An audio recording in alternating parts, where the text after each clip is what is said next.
Throughout this series, we are focusing on ways to reduce stress in the workplace. So in this segment, let's touch on how long-term stress affects our health.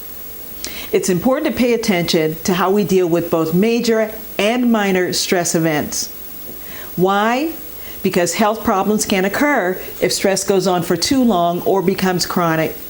Studies confirm that constant stress can negatively impact our immune system, digestive system, and our sleep patterns. And we all know that people experience stress in many different ways. Some have headaches, while others experience sadness, anger, irritability, or a lack of sleep. So the question is, what are other ways that long-term stress can impact our health?